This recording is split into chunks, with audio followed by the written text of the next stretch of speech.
My next guest has got a huge opportunity here against UFC veteran Khama Worthy at Aries Fighting Series Amped on August 13th. It's Trevor Peek joining me here on the program for the very first time. Trevor, how are you?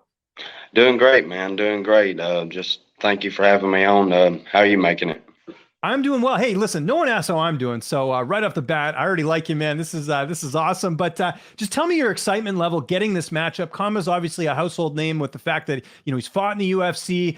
Just tell me your reaction when you got this fight. Oh man, I was absolutely stoked. Whenever I finally figured out like who Khama Worthy was, I was over at my buddy's house and I figured out like I got the name from the promoter Tim and told my buddy, and my buddy's just man, he got all excited. And the moment he got excited, man, I was like, okay, I got to figure something out to get in there with this cat. So we got everything worked out, man, and it's just probably more excited for this one than I've ever been for any of them, man. I know this is like a career changing opportunity for me, so I'm stoked about it. I think yeah, I would agree with that. I mean, this is you look, that's the catalyst to get in the UFC is if you beat one of those veterans. And I mean, he was in the UFC as of like last year, I think even earlier this year. So really, really exciting fight. Are we surprised to get the matchup? I mean, you fought a lot of good opponents, but obviously Khama has a ton of experience. Yeah, I was kind of surprised to get it. Honestly, it seemed like he was right on the path to getting right back in the UFC, and I felt like I was just a bad matchup for him. So but yeah, I don't know, man. I'm super excited about it and everything. But yeah, I was a little surprised to get it. Where did this journey start for you? How's a nice guy like yourself get involved in combat sports? Well, nice guy like myself used to not be so nice. Okay. I was a really wild teenager, man. Honestly, I had an old buddy. He had started training, and he was real big into it, and we was all the time just going around getting into fights in parking lots or at parties and stuff. And I think I was 14 years old whenever he told me. He was like, man, if you ever really wanted to fight, you could make a career out of it. Like you could make a lot of money, man. And first fight I ever done, I was 15 years old, and I was over at my dad's house, and this same buddy, he called me, and he was like, "Hey man, do you want to fight tonight?" And I was like, I'm like, "Yeah, man, where are we going?" Thinking we're about to go scrapping up, in the parking lot or something. And he was like, "No, like a UFC type fight." And I was like, okay, man, what do I got to do? So he told me I had to get a piece of paper signed, and I got that paper signed, and I went up there and end up, man, I did really well. I mean, for no training or anything. I mean, the kid tried to put me in a triangle, and I like stood up and like rampage slammed him. I mean, it was pretty impressive, man. Honestly, I won three without ever stepping foot in a gym, and then finally I end up rematching a boy that I'd beaten 35 seconds, and I couldn't punch on the ground, and he ended up submitting me in the third round. And after I got in there with him, I was like, man, I've got to train. If I'm going to do this kind of stuff, I've got to get in a gym. And it was several years later. I kept being wild, drinking and drugging, and just kept getting further into addiction. And then I put myself in a bad predicament, and end up, I had to get sober. I mean, I had to do something different, and this was kind of my avenue to give me something to do. And I used to tell, I had a few buddies that back whenever I was being real wild and strung out on drugs and stuff, I had several buddies that I'd have talks with. And I was like, and this is before I ever trained or anything. I would be like, man, if I could ever beat this junk, if I could ever get my mind right and get away from this lifestyle, I feel like I could make it in the UFC. And so there was talks about me trying to do this long before I really got started, man. But after I've got started, I've been so blessed, man. I mean, I can't tell you how many fight of the night performances I've had. I've had a bunch of knockout of the night performances. I'm made it to number one in the state at 170 pounds as an amateur, and then I'm number one at 170, 185, both in Tennessee and Alabama, and then number one pound for pound here and number two pound for pound there. So yeah, man, I'm thriving, but I owe it all to God. He sure has blessed me. Good for you, man. I love hearing stories like this. Adversity is so much, we all face adversity. I mean, that's addiction is a killer. I mean, for a lot of people, and good for you to beat that battle outside the cage, and so you can pursue this dream. I think that's awesome. You talked a little bit quickly about Rampage Jackson. Were there any fighters that really influenced you that you would watch as you were sort of getting into this career? I didn't really watch it a whole lot. It just I just pretty much was just loved going around and scrapping myself. Later on in life, after I started getting into it a little bit more, we started watching it, and I've had several fighters that I've grown attached to that I like. I like Michael Chandler and Justin Gaethje, Shevchenko, Valentino Shevchenko. I mean, there's a bunch of fighters that I respect and I like watching. Along with fighting, what else do you do for a living? Do you have a job on top of all this? I do some remodel work and construction stuff like that on the side, but I mean, whenever it gets close to fight time, I pretty well pull away from Yeah. everything and just try to focus on the fight, especially with like this fight, man. I'm just trying my best to stay in the gym and focus mainly on this fight. So what do you know about Khama Worthy? 18-9 record. How do you feel like you match up against him here?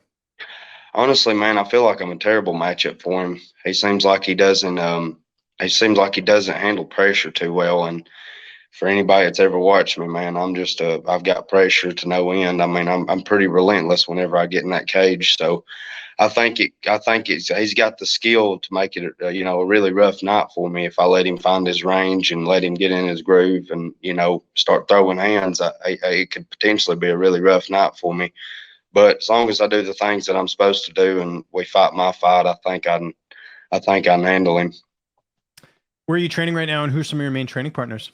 I'm training at Agogi Combatives, and I do a little bit of cross training with Chattanooga Mixed Martial Arts. My striking coach Jeff Powell, he does classes over there and stuff. But main sparring partners would be Torres Finney, Logan Neal, Garrett Groves, Zane Burton. I mean, I've got several killers that's at the gym that really, I mean, they give me all I can handle some days.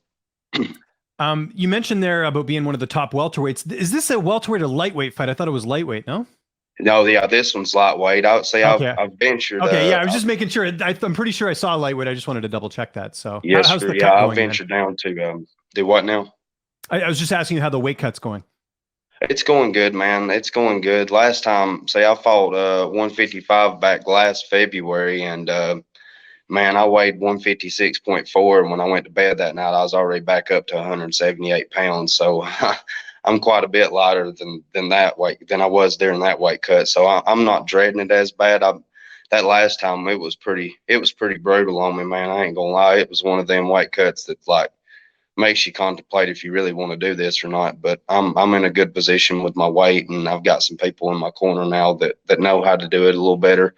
Logan Neal, he's cutting the 55, and me and him's walking around about the same weight. So I'm gonna have somebody to cut with me. And as far as weight cutting goes, man, he's the best I know at it. So I'm pretty confident in it, and I feel comfortable this time doing it. Who is going to be in the cage that night as far as your cornerman? Will be Matt Harris, Sterling Peace, and probably either Jeff Powell or Larry Scott. Gotcha. And how do you envision the fight playing out? I know you feel like you're going to get your hand raised, but how do you see the fight going down? Honestly, man, I think it's going to be a really tough first round, but I think I get him out of there under 2 in the second. Love it. Love it. Didn't even hesitate. We talked about the implications of this. Like I said, the catalyst to get in the UFC, especially, I mean, there's a couple different ways you can go, but beating a UFC vet with as much experience as Khama, where does a win put you in the grand scheme of things? Because, I mean, you're inching closer to that UFC contract, I think, especially if you can finish a UFC vet like Worthy. Yeah, we're just going, man, I'm going to just take it one fight at a time. I've got so many people that's on me about when am I going to go to the UFC. And honestly, man, right now I'm just playing catch up as far as trying to as far as knowledge goes. I mean, I've made my way through the ranks, and I've beaten everybody I've fought, but I'm still like needing to catch up on knowledge wise. There's been a big part of my professional career that I I went through that I wasn't really learning anymore. I kind of like my past had caught up with me and I couldn't leave the state and stuff. And I was pretty well training out of my shed through most of my pro career. So just trying to catch up on a little bit. My striking, I mean, I feel like I can strike with just about anybody. I mean, I still got some technique I need to work on, but just trying to catch up in my ground game and everything. So we're going to see how I do with this one. And, you know, we'll go from there. We all talked all about fighting here. Downtime. I know I probably don't get much of it, but I know you're a country boy. What do you like doing when you're not training? You do any hunting, fishing, anything like that, or what do you get up to? Oh yeah, man. I love just being outside, man. If hiking or kayaking, just I'm an outdoorsman. Nice. Spending time with my family and friends. Like I said, I like hunting and fishing, just everything. But most of the time, man, I'm usually fighting. Usually getting Yeah, ready no, for I a know fight. it takes up a lot of time. Yeah, for sure. Yeah. Oh, I love hearing that, man, because like, today's society, not to go on a rant here, but man, everyone's so glued to their phones and technology. Like, I love hearing people getting out and hiking and all that stuff. Like that's how I am. I need to get out, otherwise you get sucked into this thing, right? So Yes, sir. Yeah, yeah. you got to find some kind of happy balance to take a break and get your mind right. And I feel like, getting outdoors and trying to experience what God's created, it helps me out a lot. Yeah, and this is an awesome fight, man. Aries Fighting Series Amped, August 13th. You don't want to miss it. Trevor, great getting a chance to talk to you, man. If there's anyone you want to thank, if you want to mention any sponsors or you got any social media you want to plug, I'll give you the last word. I just want to thank Matt Harris, Sterling Peace, Larry Scott, and Jeff Powell, and all my training partners over at Agogi. Man, I'm just they opened the doors to me and they've given me a place to stay through this camp, and I'm just so blessed with good people in my life, man. And I've got a few sponsors here: Lux Noble, Jefferson's of Scottsboro, C&T Enterprises, Lamone's Mexican Restaurant, Tribal Vapors, Wright Motor Company, Party Hardy Inflatables, Scottsboro Small Engine, Tennessee Brown Bag, Sevenfold Roofing, Pamela's Sewing and Design, Crow's Butcher Shop, S&S Service Company, and Playtime Playground Equipment. And just want to thank God, man. He's helped me out so much. I mean, I'm just can't say enough how blessed I am, man. Actually, yesterday was the day that 5 years ago, it was a day that changed my whole entire life, man. I mean, I got myself in a bad situation, and ever since that day, I've tried to be a better person and try to set an example for the people that do look up to me and everything, man. And I'm just thank God that He gives me enough willpower to do the things that I need to do to make sure I'm the person I need to be.